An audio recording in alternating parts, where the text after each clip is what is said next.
Okay, let us meet our new collection for this month of July.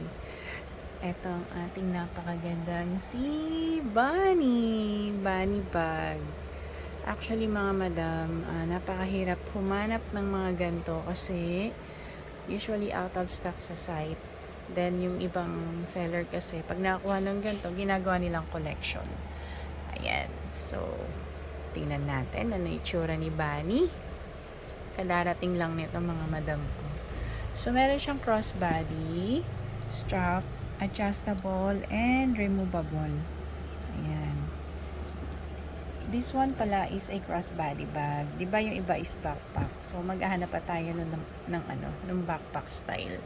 So, meron siyang kasamang dust bag. Ito yung kanyang crossbody, strap, gold hardwares, maganda condition.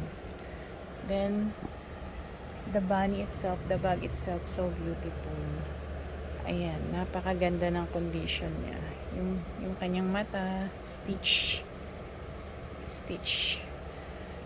Then, yung kanyang body, linis guys. Napakaganda ni Bunny natin.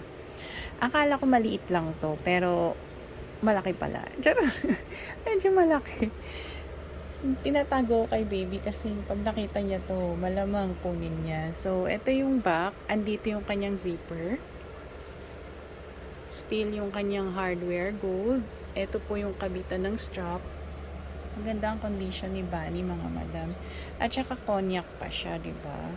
So, eto, meron siyang tail dyan. May pa-tail. Tapos, eto yung kanyang bottom part. Ayan. Ang cute. Napaka-nice. Ayan, si ating Bunny bag.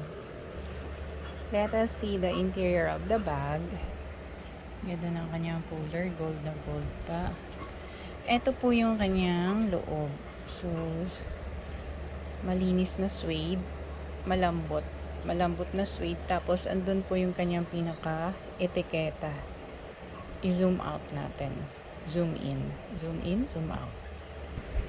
So, ayan siya. Ayun, yung MCM.